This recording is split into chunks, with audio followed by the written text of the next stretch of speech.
All right, everyone, welcome back to Discourse Debrief. My name is Logan. My name is Maggie. I'm Abby. And we have Ted with us once again, who needs no introduction. And Cosmo. And Cosmo, who also needs no introduction. I don't know what episode this is, but this is probably one of our third, second to last. I think our last one will be on May 1st, which will go up the 8th. And this is what, season 4, right? Because you do seasons by semester, Yep. Woohoo. So we have no idea what we're talking about today. Ted is surprising us. He told us to put up an image of anything that is like a famous movie, so Pulp Fiction, obviously. Yeah. We've got our event coming up. Let's see, by the time, or no, it'll have been completed by the time this is out. So watch it. Man, what a fun event that was. I know, right? So awesome. Watch I did the a live great stream. job moderating. Yeah, watch the live It'll stream. be on our YouTube. That's It'll be true. up on YouTube. I can't think of anything else. We don't have anything else coming up after that. I guess unless you want to advertise the lit crawl. I mean, the lit crawl is great. It's only tangentially related to this through my involvement in both. But I would say what kind of might be a cool thing, since we only have a few episodes left, is if anybody in the comment section wants to suggest topics for next year, either for the podcast or for our live events. We're always open to crowdsourcing. We always want to hear what it is that you might want to see us talk about, or so that might be kind of cool. Are we also in need of like an overall theme in general, or are we sticking with the unknown future? I think we're also in need of a theme. So we're kind of trying to do that. For anyone who's watching, we usually have a theme to connect all of our different topics. 2 years ago was Who is Gen Z? Last year it was the state of higher education. This year it is the unknown future. And so speaking of the unknown future, we don't know what our theme is going to be next year. Yeah, so there you go. Yeah. How fitting. Yeah.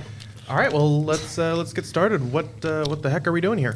So I didn't mean to be coy about this when I said I had an idea that I wanted to throw at you guys, but there's a reason why I didn't want to tell it to you in advance, because I really wanted to get kind of your just like most organic, honest responses to this and like the base knowledge. I wanted to talk a little bit about the concept of cultural literacy, and when I say cultural, I don't mean like knowing other cultures across the globe. I mean, as we can see here, I mean like media literacy when it comes to our like movies, TV, songs, things like that. I'm interested to just sort of like hear from three people who are just your birth years, just really quickly. 2006. 2005. 2006. Great. Okay.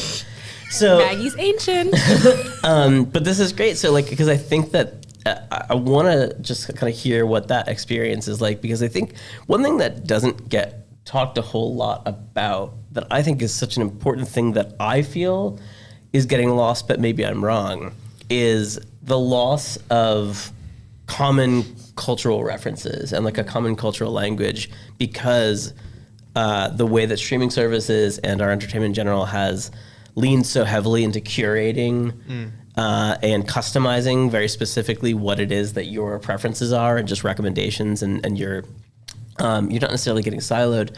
I think we too often maybe talk about that in terms of like our political spheres and sort of like getting into, echo chambers or whatever.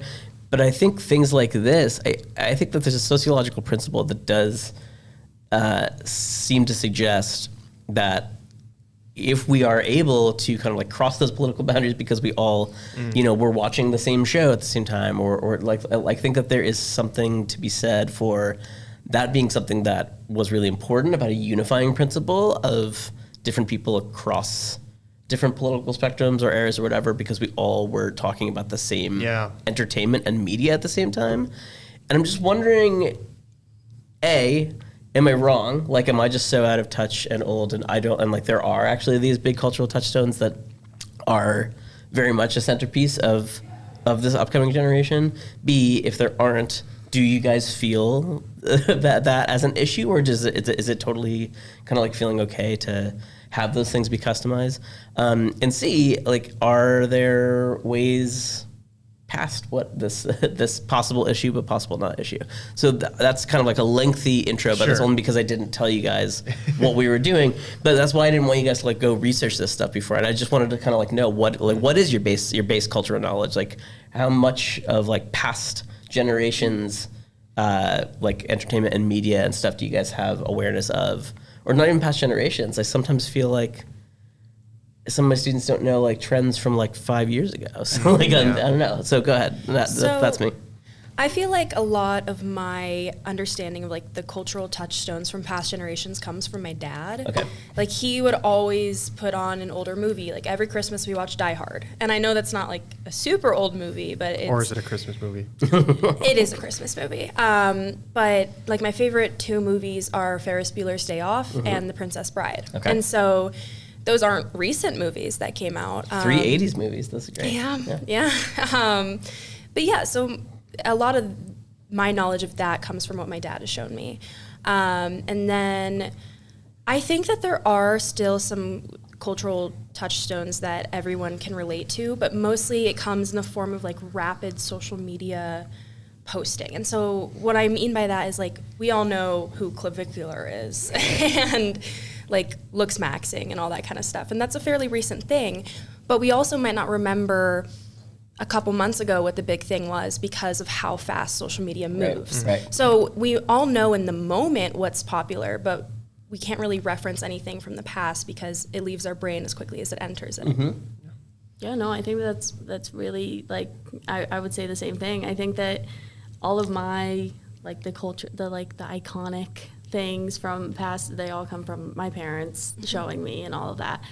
And it doesn't really feel like there doesn't, I know that Star Wars is still making things, but it doesn't feel like there's like a modern day version of that. Like, I feel like the thing is that a lot of the media now just kind of lacks a little bit of substance. Agreed. If you will. Like, I mean, even movies, like there's some movies where you're like, oh, that was a good movie, but it's not like a blockbuster hit that everybody is talking about, and it like creates this whole new culture. Like, it feels very, when you even look at like Disney, for example, like the new Disney things, they're not getting the attention and like they're just not. And I wonder if that's like kind of a switch over to the social media, like YouTube, for example. Like I was very much a YouTube kid. Oh, me too. So I wasn't really getting too hyped. What is elaborate on what YouTube Kid is like? What is that in your Well, like when I was in definitionally in your mind? when I was in like middle school, I wasn't watching movies or TV. Like I was only watching YouTube videos. Okay. Like I was very much a YouTube girl. But like, what were the kinds of videos that you were watching on YouTube? Well, if we're being honest. Yeah, let's be candid. It's a safe atmosphere. They're not like it was the era of vlogging, of makeup, like creators, like just kind of that. I mean, it was still long form at the time. Sure. Like, you know, these episodes would be like 30 minutes or the videos, but like, it was more so.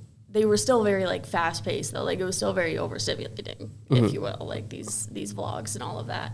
So like that's kind of what I was watching, and I feel like that was kind of the cultural thing. And I feel like we had a version of that cultural thing in like when I was in like middle school and stuff, where it was like everyone was watching the same YouTubers, and it was like that's where all of the references were from. But I think now it's really just it's as Abby said, like so fast paced and things just like turn out so quickly. Sure. And Yeah. like, Yeah, I think my kind of take is like the sort of cultural touchstones that like sort of unite politically. I think we've lost that for several reasons. One, sort of what everyone said, like the quality has gone down in exchange for quantity, which from a capitalistic competitive standpoint, that's not necessarily a bad thing, but it means that we don't have these wonderful movies anymore. But also further on the quantity point, like there's just so much out there. Like I haven't watched Dune. I had only recently watched Pulp Fiction. I had only recently watched Seven. I have not seen Good Will Hunting. I haven't seen A Few Good Few Good Men. Few Good Men? Yeah, A Few Good Men. Like all these, I haven't seen all of these like iconic movies because there's just so much out there. But then further on the political point, I feel like movies these days and a lot of media these days have become politicized, either artificially or like there's an actual like message to be said there.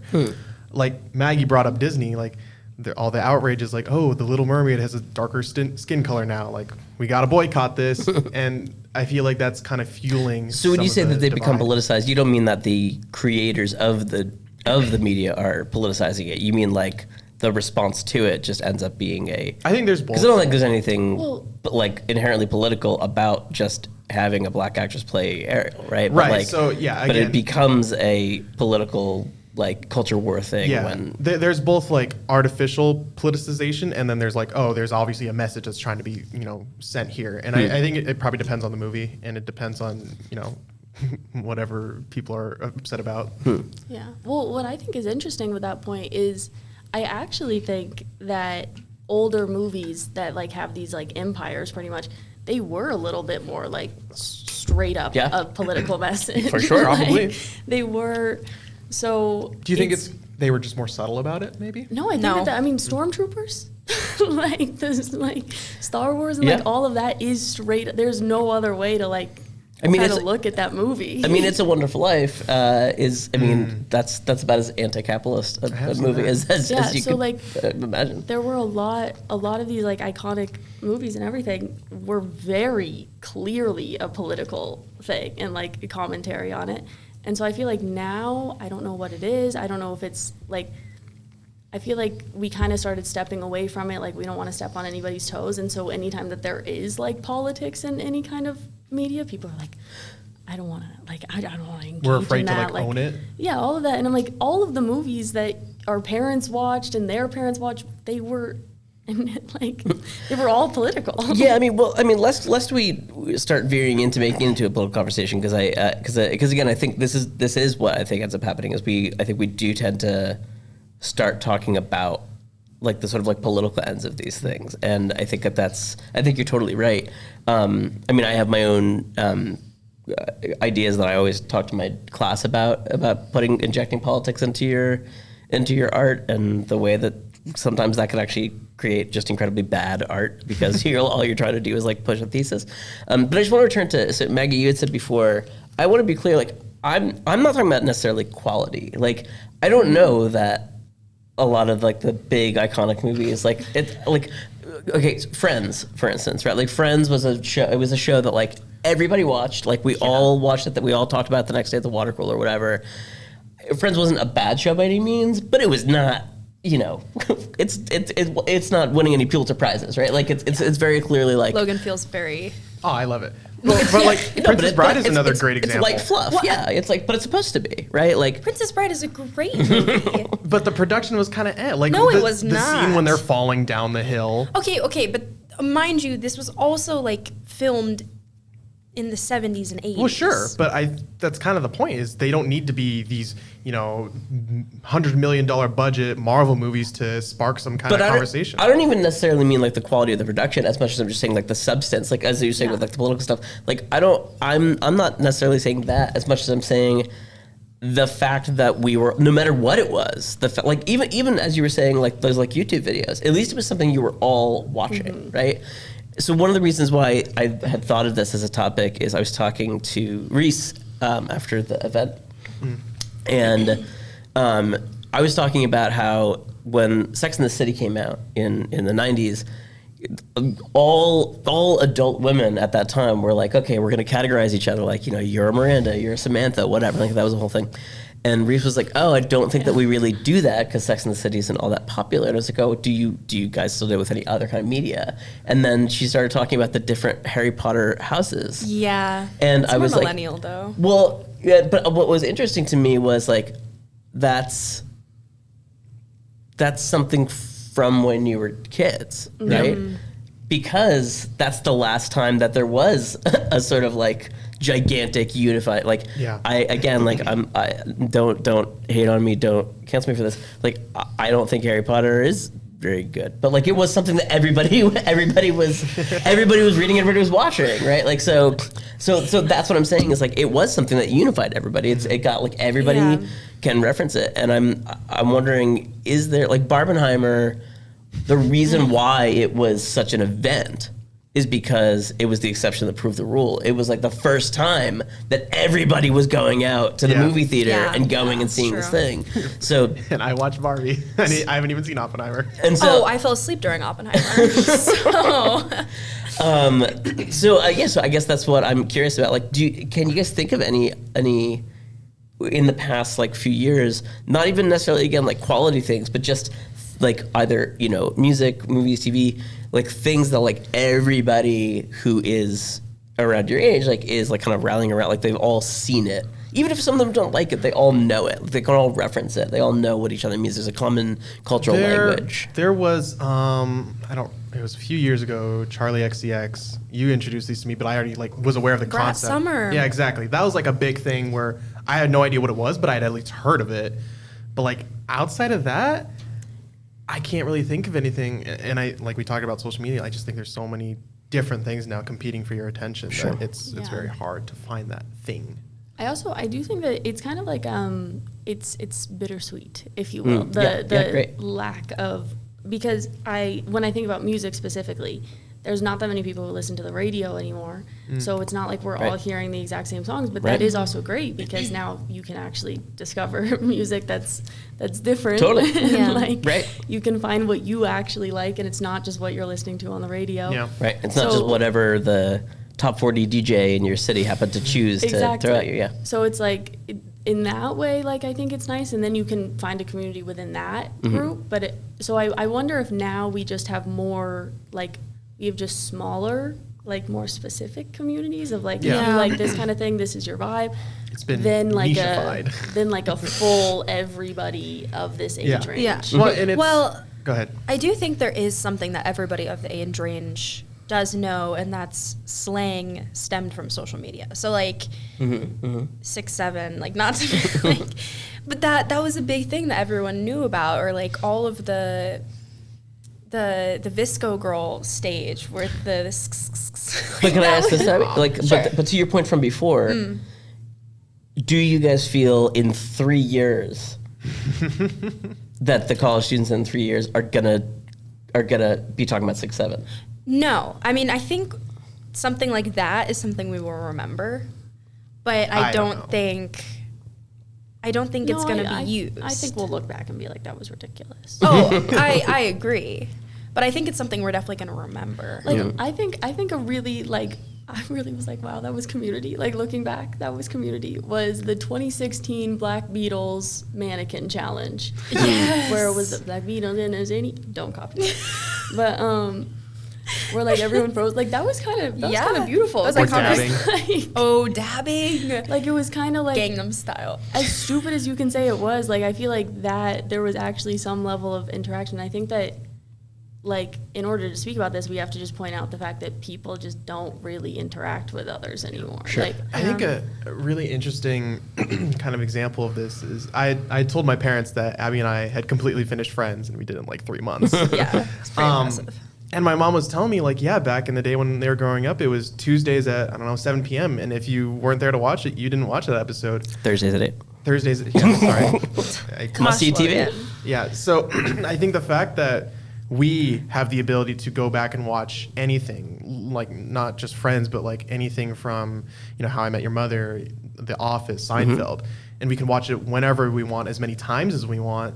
That's like almost desaturated the sort of quality of, like you said, must-see TV. Yep. So I don't know. I think that has, like, not just music. It's every medium of and there's entertainment. this thing now where it's like, I don't want to go spend the money to watch it in the movie theater. I'm just going to wait till it comes out on Netflix, or I'm going to wait till it comes out on Prime or any of these streaming platforms. And so there's a less of an urgency, like you were saying, to go see these things right away in fear that you'd miss out on this culture that's created from it. Yeah, last, well, maybe it wasn't the last, but like one of the big movies that I remember going out to see before I came to college was Endgame. I was going to say that. Like that was the last big movie that I watched, and it was like my entire high school class, we were going out to watch that. And like where? At a movie theater. Where? It's the only one in town. But like since then, like I can't think of any kind of replica of that. Yeah. And I think that that's like an example of there's nothing new kind because Marvel's so like any superhero. Yeah, like Marvel is definitely still a cultural thing, but that's because it's been one for decades. Well, and not only that, but also again, like Endgame was right before Disney Plus was invented, and then Marvel shifted to a lot of their content being on Disney Plus that you could just watch at home, right? Yeah. So you still did have to go out to the movie theaters in order to get that content. But you don't have to anymore now because of the shift toward that, right? Yeah. Okay, well, so there's a lot you guys just threw at me. So this is great.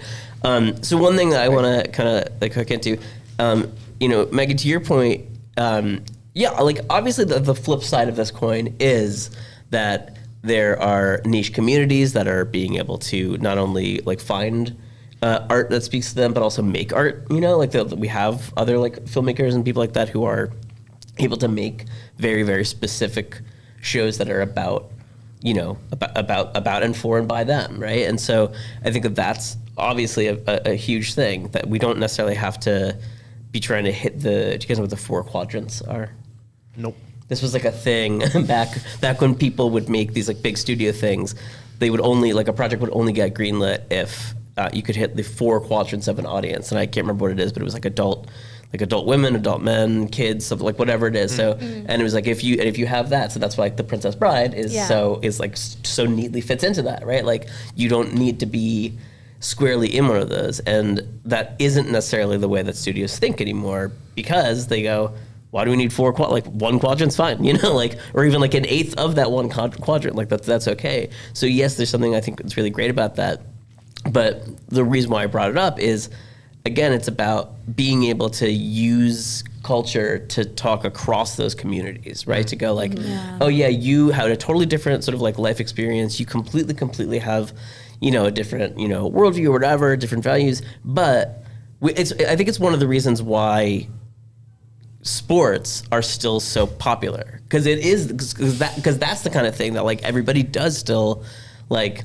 You can be like, oh yeah, we totally think differently about all these different things, but hey, how about that game last night, right? Like, and you can no. I think it divides even more. Well, not that. Sports. Well, I don't know about that, but I would say there's not as much unity. I mean, think back to Colin Kaepernick kneeling on the field. I'm not saying it's apolitical. I'm saying everybody knows about Kaepernick. Like everyone's watching it. That's all I'm saying. Okay. I'm saying is that everyone knows has the same references in a way that I do think is lost a bit when I hear my students talk to each other now.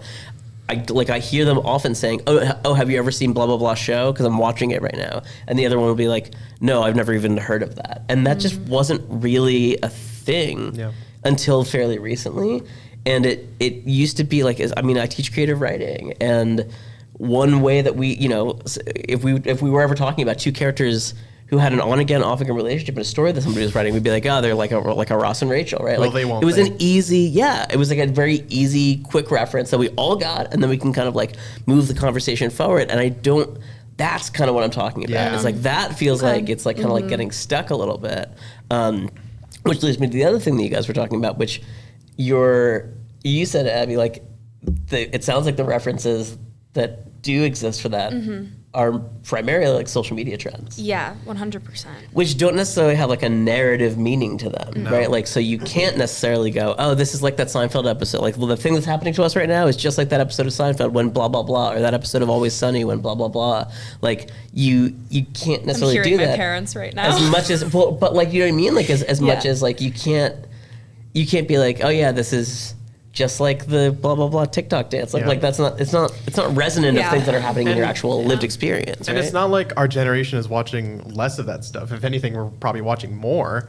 But it's just, well, maybe this is helpful. I don't know how true this would be for like movies, but it's definitely true of like stuff like YouTube and maybe even music. I feel like there's sort of a sort of societal, cultural understanding, or not understanding, believing that anyone can get big and make money on social media. Sure. And anyone can, almost no one will, right? And like, because we grow up watching these people that we sort of idolize on YouTube, and we're like, I want to be like them one day, and no way in hell any of us ever will. So I think that's led to the creation of a lot more content, and since yes, the viewer base has expanded, but not to match the expansion of content that's out there. So Yeah. I don't know. I'm trying to gather all my thoughts. Yeah, gather your thoughts. Guys, Abby, I have something profound. No, it's yeah. Cooking. Cook that profound thing. Abby, you said I hear my parents talking. Yeah. And this is what, again, this is why I want to make sure, like, I wanted to kind of like run this through the ringer and stress test this kind of like feeling that I've had for a while. Like, is this like old man yells at cloud, or like No. is there something to this? Like, is there something that, like, do you guys feel that sense of lost, or do you not feel it because it was never there, or like I don't know, like I'm interested to know. I sometimes feel looped in with my parents on like the movies and stuff. Like when I was telling Logan like, oh, we should watch Pulp Fiction or we should watch the movie Seven, he was like, I've never seen those movies. I was like, what are you talking about? How have you never seen those movies before? Just because when my dad would put on a movie, he'd be like, this was the most popular movie during this time, and you are not a true movie fan if you haven't seen this movie. And so I guess I hear a little bit of my dad and myself when I'm like, how have you not seen this movie? This is so culturally significant, even though it wasn't my time, it was his. Sure. And I guess I just was like looped in with that as I was growing up to those significant movies. So. I feel like it's not Old Man Yelling at the Sky, because like one of my favorite things at Cloud. Sorry. One of my favorite things to do is with my dad say, oh yeah, remember when Joey said this, or remember when Chandler said this? And like we've heard the joke 20 times, we've seen the episode 20 times, and we still just die laughing remembering it, because it's just like this, again, like you said, sort of this connection of like, we watched the same thing, and I was introduced to Friends because of my parents, and it's just, this great thing. Another thing too is I hadn't seen Friends before I watched it with you. Yeah, exactly. It's like and so flipped. It's more of like, sure, my parents knew of Friends, but it wasn't like their favorite show. So they never showed it to me and my brother. Right, exactly. But your parents showed it to you. And so that's where we have that cultural disconnect where it's like, I think all of these movies are great and culturally significant because my parents did, but your parents didn't think the same. And same as music. I listen to 80s music because that's what my parents listened to. I listen to 90s music. Yeah. So. And then so that's what, like, when you guys have kids, like, are you just going to be showing them the things that your parents showed Probably. you? That's kind of what I'm asking is like, or are there things that are being produced right now that like I'm just not locked into, that you'll be able to be like, oh yeah, like, hey, son, daughter, this is the whatever. Did you cook it? No, did you cook it? No, I have very recently actually said that there is nothing that I've been excited to see or watch in a long time, like, or that I watched and was like, wow, that did something for me. Like, no, like it does feel a little bit like slop, if you will, like, but and yeah, when I think about those, like, because obviously as a theater kid, you have a whole like lesson on like idol, like, I mean, not idol, iconic like things.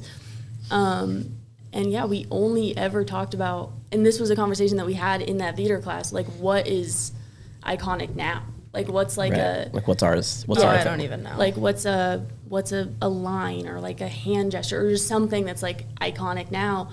And like nobody could come up with literally anything. Like it was I like, can't. There was Is no Hamilton pointing up still iconic now, Well, or is that that was old like- news? But even that's kind of millennials, right? 2018. Yeah, I mean that's And that again is kind of, I know the Hamilton's huge, but that is like a specific community. That's not like every single person. That's true, Like if you're not into Well, musicals, you're not like. Well, I was gonna say theater also kind of in itself is a little bit like that. Not as much as individual musicals, but still. Yeah, but I think that even theater is an example of, I feel like before the like theater scene, people were like, everybody knew Annie. It's huge. Yeah. You know, like Annie. Everybody knew Annie. Everybody loved Annie. What I mean, maybe they loved it. I don't know. But like, even the theater scene was, a lot more people were interested in it that weren't just like theater people. Sure. And now it is very much like it's the theater people that like theater, like going to see those things.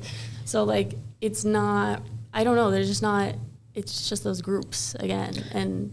And there were those last gasps again of that, because like when I think of theater, I think of like the Book of Mormon, right? And I think of Hamilton, right? And rotten. I think of what's that? Something rotten. Yeah, or like Avenue Q. Like these were all Have you guys like seen Rent? I mean, Rent was like very much Gen X, right? Like that was like in the middle of the '90s. Sorry. And but like those are all. Those were the last gasps of like, these are the big gigantic, like even if you're not a theater person, you like have heard of it and you know of it.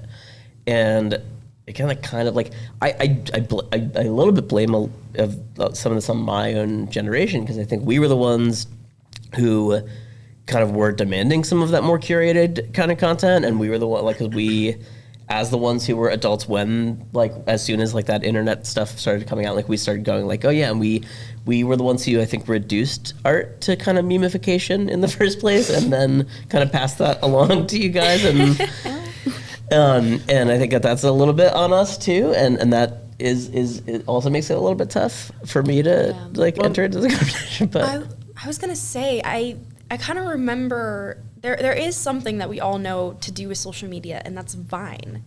There are so many like quotes and references that I still quote today, and I probably will still keep quoting. Like every time I see road work ahead, and then I go, yeah, I sure hope it does. And I feel like that's something we all know. Yes. But again, I don't know if that was completely our generation. That I would say is the last thing for us. Yeah. And I think kind of tend to it. Okay, so I was gonna say before we got rudely interrupted with tech, I think kind of Ted, you were saying how your generation maybe is at fault for like demanding some more curated content. Would you say it's accurate to say like there are some people who said like I want more media that speaks to my opinions, that speaks to my personality, and kind of through that we got a lot more like sort of individualized media rather than these things that like, okay, well, I don't necessarily identify with this 100%, but I certainly do, more than I don't. I think that's Maggie's point from before. I mean, there was a version of that though. Like this is what I think. This is another thing that I sometimes see in my students that I'd love to sort of throw at you guys, because there was a version of that, right? It was just called independent cinema, right? Like that we had, the big studio stuff was always. Sometimes it was really good, sometimes it was Die Hard, right? But like, in general, no. Okay. No, that's what I'm saying. I'm saying okay. sometimes I thought you were saying Die Hard is bad. No. I'm saying sometimes it was great, like Die Hard, right? But like, big studio stuff tended to be like out of necessity because it needed to speak to so many different audience. It didn't quite have a very distinct personality, right? Like it was a little homogenized and it had the kind of the edges sort of sanded off of it, right? But Pulp Fiction, was put up at Miramax. Like we had independent cinema that was very deliberately went like, we're going to take some risks and we're going to maybe talk to some audiences that don't make up a massive amount of the culture. So like I think we did want that, but like I don't know that it wasn't there. It's just that independent cinema was only available in big cities where there were, like independent movie houses, so you couldn't really go and see it. Like you said, you only had one movie theater at all in your town, let alone like an independent movie house. And so I think what we wanted was we were like, why don't we have an online version of an independent movie house where we can go and watch this stuff? But I think that message maybe got lost or like muddled on the way to the CEOs of those companies, and they ended up not quite doing it. There's this idea that maybe is relevant to this conversation. Like we always kind of say like, oh, music in the 80s was like so good, movies in the 80s were so good. But like we're only aware of them because of the ones that made it through kind of the initial like quality, not even quality check, just like popularity check. So like there were plenty of movies and songs in the 80s that like sucked.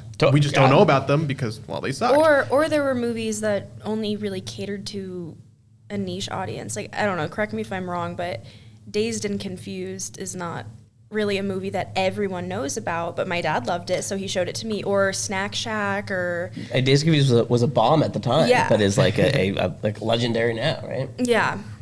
Or like honestly, Gossip Girl made a comeback, the TV show, and I feel like it wasn't. I mean, it was big, but I feel like it was even bigger when it had that comeback. I guess like what I'm trying to say is like, are we looking back at these times with like rose-tinted glasses? And will we, in 40 years, look back on the 2020s and say like, oh, hey, movies were actually pretty good back then? I'm not looking at rose-tinted glasses because I can't stress this enough. I'm not commenting on the quality. Like I'm not either. I am not saying, oh man, why can't movies be like they used to? Like I'm not saying. I'm saying that we don't have like things that we're all talking about. No, I think I'm trying to say that as well. Like, oh, these were the popular movies at the time, but there were plenty of movies that weren't. And I'm saying in 40 years, will we look back at the 2020s? It's like, oh, those are really popular movies. So can I put this out just very quickly? There's a fascinating list that I saw that did this really cool thing where it looked at the Best Picture winner from each year, and then the top earner from each year, and then the highest rated like critical movie from each year. Sure. And in like between like the 1960s and like the mid 90s, very often it was the same movie. Right. Like very often like that, like those were all the same thing. And then it started to shift, like in basically at the turn of the century, where the things that people were watching versus the things that people that were winning awards versus the things that were being critically praised started to have like this very, very, very disparate kind of thing, right? So I don't know that it was the case that it was like, I think that there was, like, that's what I mean when like we were all don't hate me, I don't think Forrest Gump is a particularly good movie, but it was the highest earner of that year. Yeah. It won Best Picture, and all critics loved it. Like everyone knows Forrest Gump. Like everyone like knew all. There were like a gajillion different like catchphrases from that movie. Run, Forrest, run! Life like a box of chocolate. Yeah, stupid as stupid does. Like there's so many like, and that's all I'm saying. Like I really hope that I'm not coming off as somebody who's like complaining about the damn music today is too loud. Like that's not. Yeah. I think like when you look at it, like the interest of people to actually like get into this thing, okay, follow me with this. I think that we don't have dork culture anymore, like dorking out, yes, on, like nerding out on something. Okay. Like I feel like I agree. a lot of these major things like come from the fact that people get really like into it. Like they're like, I'm gonna read the books, I'm gonna like do all of this and like really get into it. Like immerse yourself in all that kind of stuff. Yeah, and like I feel like now, I mean, this is kind of a bigger issue, but like I feel like there is kind of a shame in like being really passionate about things. Sure. Or like, or just sharing that you really care about something. Yeah. And so I think that that's also taking away from like the excitement, because you feel like even if you like something that you have to maybe hate it or like be quiet about or how be much you ironic like it. about it. That's kind of what I mean when I Exactly. mean like my generation like reducing art to like memification, where it's like, oh, but like I actually do like sincerely like that thing. Like I don't like it ironically. Yeah. Yeah, like you'd be like, oh, I just watched it for fun. Like, it was There's just like on. so many examples of that too. Like if you were really into Lord of the Rings or a Hobbit, like okay, you're kind of a nerd. If you're really into Harry Potter, like okay, you're kind of immature. If you're really into Twilight, you're like okay, what even are you? So speaking on the Harry Potter thing though, I think Sorry, I'm sorry. I didn't mean to.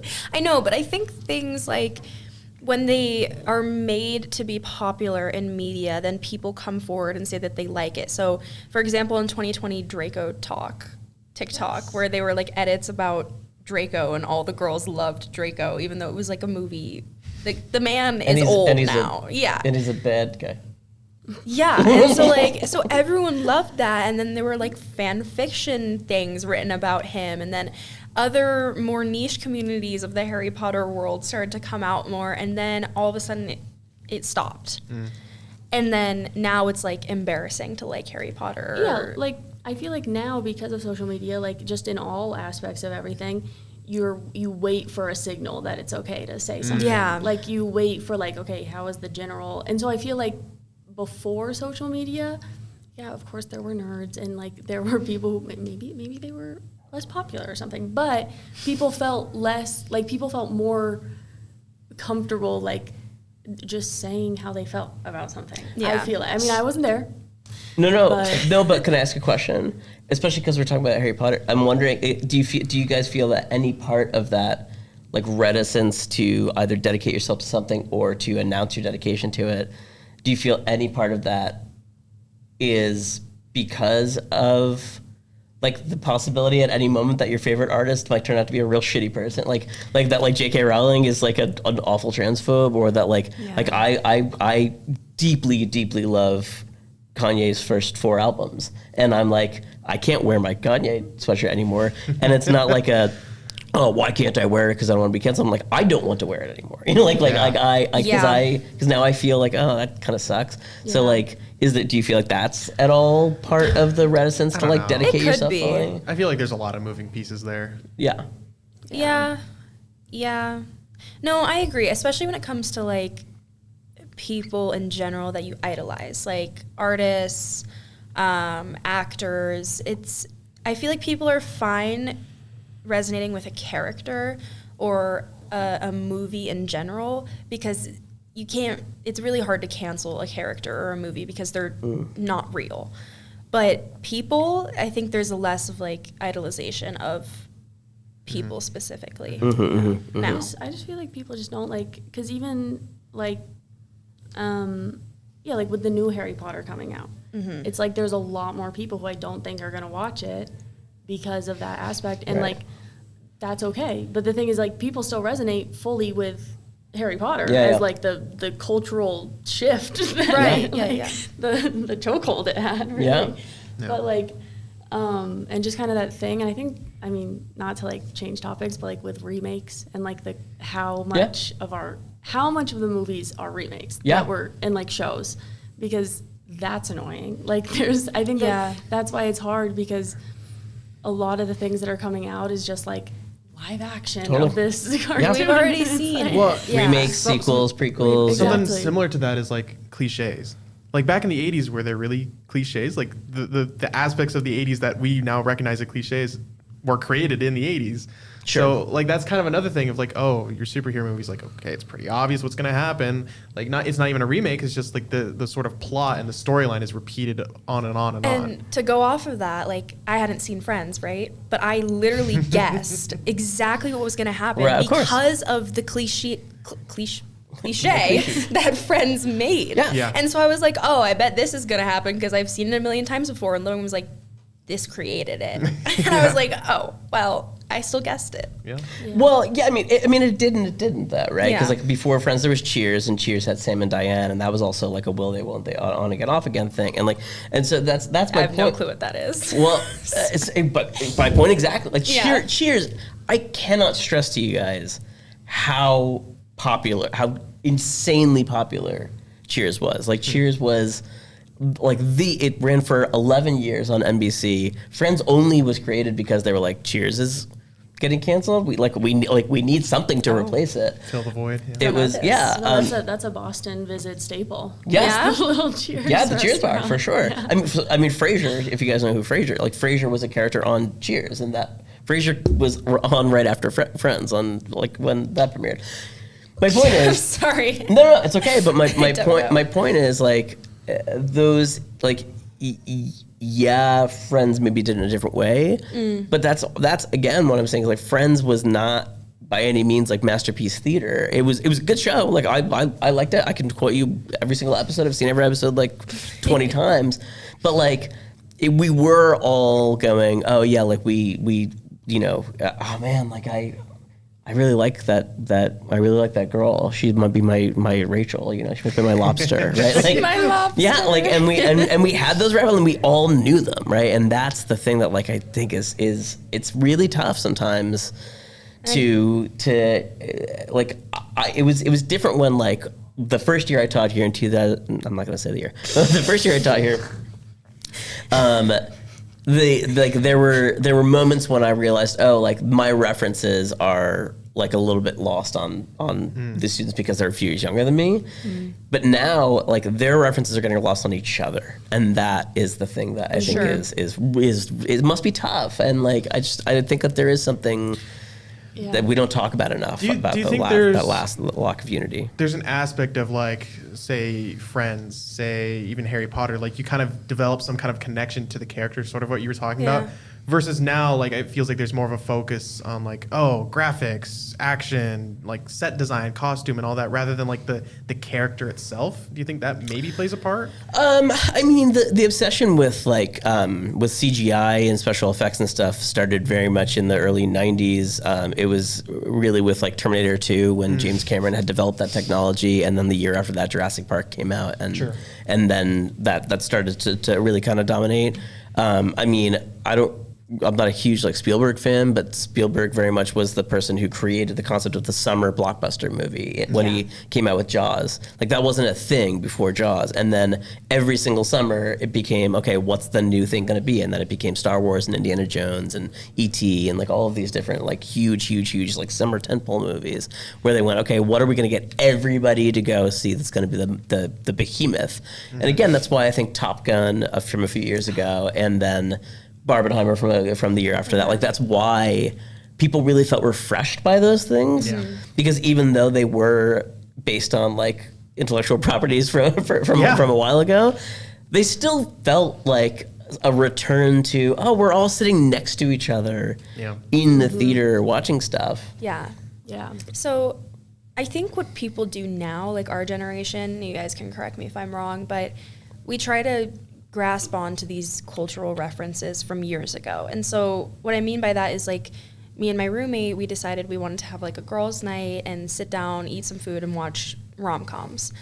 But the rom-coms we chose weren't recent. They were like 21 Dresses or 27 Dresses. 27 Dresses? I don't know. I mean, I don't know. Or like, you know, those kinds of movies. And it wasn't like we were coming up with new ones or recent ones because we were like, those are shit. Even though the ones back then weren't great, they're still like iconic in some way. Well, maybe kind of to go back to sort of the remakes and cliches sort of on that, like if you know the like, oh, The Notebook is going to be the same as like this other rom-com that was released, you know, a year ago, why would you watch the one that was released a year ago? Why not just rewatch The Notebook? True. Because you have those kind of cultural moments that you can relate to. And same with shows. Like if I had to rewatch either Friends or How I Met Your Mother, if I know they're pretty dang similar, I'm going to watch Friends again. So you know what's kind of interesting is I kind of entered into this conversation with, I'm coming out with a very different kind of concept of the cultural touchstone. Like, so I think I was assuming that because media is so kind of like dispensable now, and that they're like trends from only a few years ago like aren't really talked about anymore, and kind of like they've sort of like passed away. I think I assumed that the cultural literacy of like past generations, like that, like there wasn't like an awareness of it. But I think kind of what I'm picking up on is like it's like primarily only an awareness of the culture from past pretty generations. much. I think that our age is like nostalgia chasers. Yeah, Yes, for sure. Like we enjoy the idea of it. But nostalgia for a time that you weren't even alive That's for. what I'm saying. That's what I'm saying. Like you know, if you look at like when I was in high school, there was like a year where like the 80s was like dressing like the high-waisted like I think jeans. Stranger with, like, Things a kind of windbreaker. made that happen. Yeah, like Stranger Yeah. Things. I think that's why people liked it so much was because it had this like vibe over it of this like this time that because I think that a lot of people do. Obviously, there's two sides to this. You know, you look back and you're like, what were they thinking? But also, there's the other half that's like, you really like glamorize the eras before you, in terms of like culturally, like, and I think that we do that a lot where we're constantly chasing this feeling of being a part of something, and so that's why we get excited and we're like, oh my god, this is like this is so stupid, but I love the idea of riding a bike because I'm like, oh, that's what they did. Yeah. There's nothing wrong with that. Of like the summer, like riding a bike around with your friends. I'm like, this is so like my dad. Yeah. Here's a hot psychological question. Do you think we kind of pursue that nostalgia, and this maybe is a little political because we're just very, very dissatisfied with the world we live in today? Yeah. I mean, I don't think that's even, I mean, statistically, that's always true that escapist entertainment tends to be at its most popular during times of like national distress. So like comic books themselves, like we're talking about comic movies, but comic books themselves were basically invented and blew up during World War II. Like that was when we needed like Superman, you know, like Americans, Captain America, like all that kind of stuff. I mean, September 11th happened, and what ended up becoming enormous at the exact same time, Lord of the Rings and Harry Potter, right? This escapist entertainment. Like we started to rally around those kind of things because we were just like, I don't want to think about the shit that's going on in real life, right? I think our generation has kind of always been in a state of distress. And so like that's why we are escaping to all these things, but it's kind of strange that new things haven't been created that we latch on to. Well, there's like two sides to that coin. Like because we're in such distress, like we constantly go back to like the old, but also like the current stuff that we latch onto is just so stupid. Like you're 6'7". Yeah, I just think it's the stimulation, like the overstimulation. Like we crave that, and when you were saying earlier, like, do people like the like plot and characters more, or like the graphics and the like, you know, the visuals of things? And I think that people like those things a little bit more and critique that more because of the like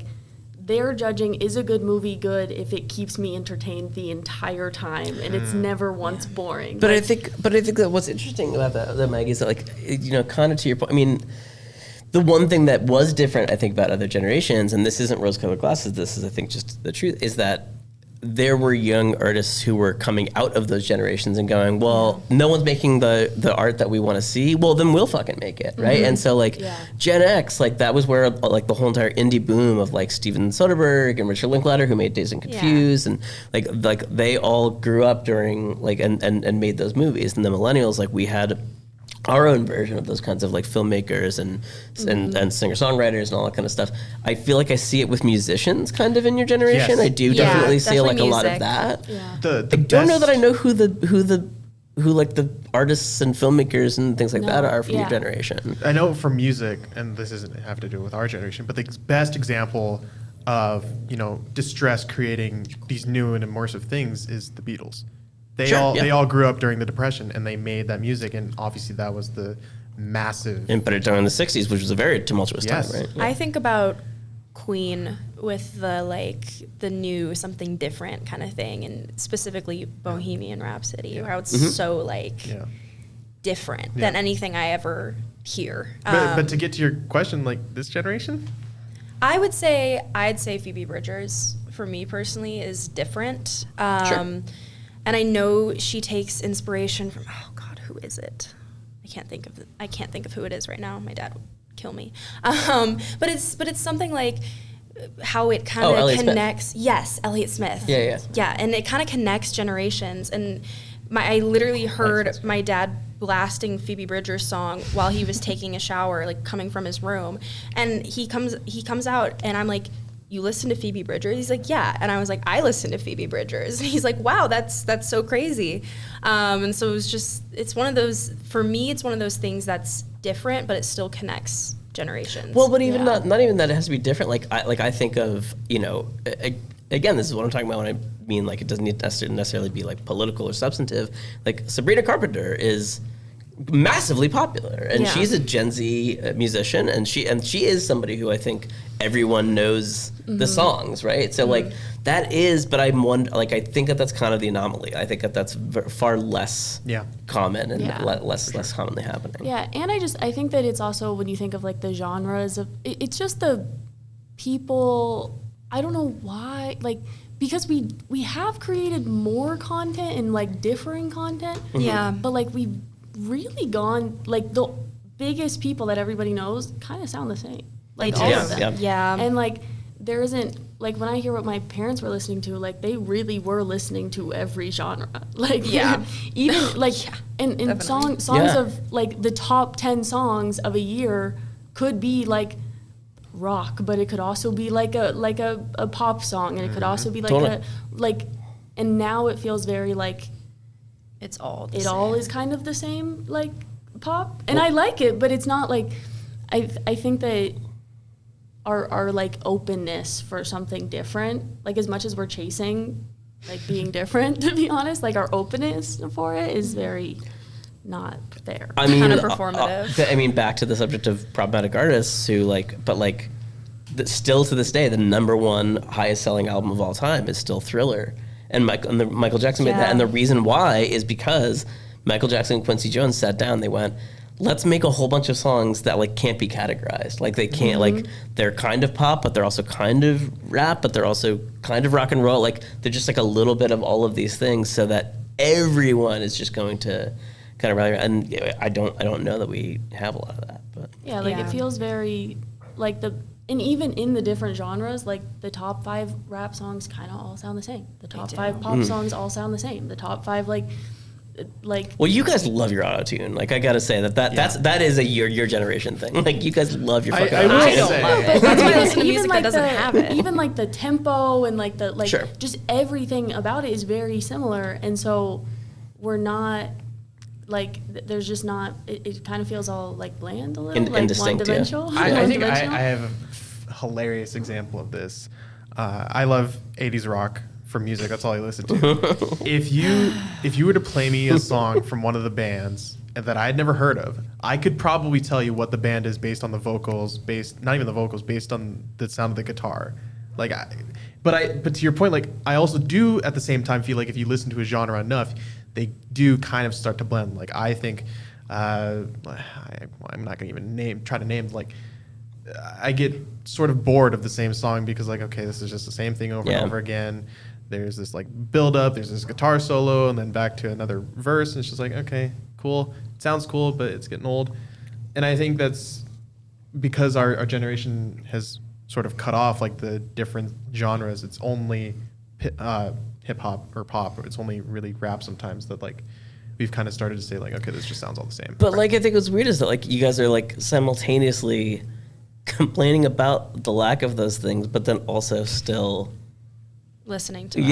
like I think it's because you don't really have a choice. No, but and I think it's good. I'm saying in terms of like the popularity and like culture of it. Like I think that people do like I think what it is that like culturally for everybody, there are these things that are very like kind of flat, kind of like bland, and that's what's the popular thing. Sure. And then we probably do have people who are more interested in like other things, but like those other things are never going to be the thing that like is top, like like taking over kind of. So like people just don't feel as connected to these top things, but we all know about them. Yeah. And they feel much more connected to these like niche little like whatever. Yeah. But that's going to be within that community. So like Yeah. That's I agree kinda with how that. That's kind of how it feels sometimes. 'Cause, like 100%. I love Sabrina Carpenter, like music. I think adore it's- Sabrina I Carpenter. think Yeah, I mean, it's like- she hosted the Muppet Show. I mean, how I'm could I? the black sheep right now. I listen to her. Oh, man, I'll play some good I'll stuff. play you a couple songs. I think after I wrap up, that's a good place to leave it. I think what we learned today is that Gen Z actually has a lot of knowledge and nostalgia for past generations. Yes. I think we learned that I'm Abby's dad. Oh, no. Because apparently we had the exact same taste. Well, it is true. Like, you were surprised when I knew Radiohead. And, Yeah. like, because my dad showed me that.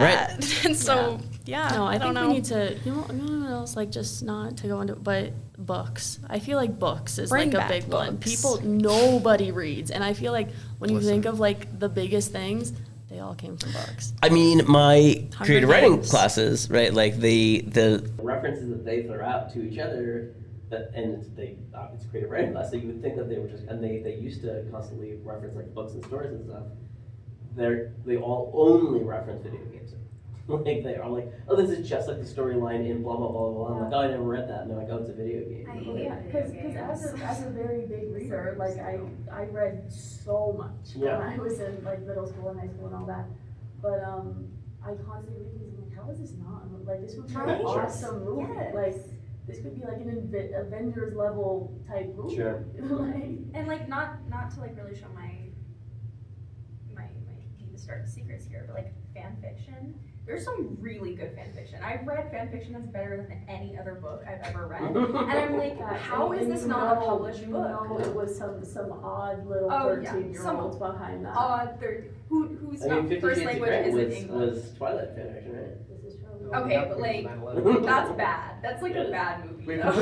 completely lost the audio, by the way. Yeah. So we're just relying on the phone. Oh no. Okay. Alright. Well, let's wrap it. Let's wrap it. Okay, this was great, guys. I hope this was a good topic. great. This is fun. I enjoyed it. Yes. Thanks. And Cosmo, thank you for being normal My the whole God, time. yeah. This is great. Yeah. All right. Well, I'm projecting to the phone now, so. Okay. Yeah. Thanks all for watching. We'll see you guys next week. I believe Maggie's gonna hit us with a very, very interesting topic. I'm very excited. And yeah, we'll see you next time. Bye, guys. Bye.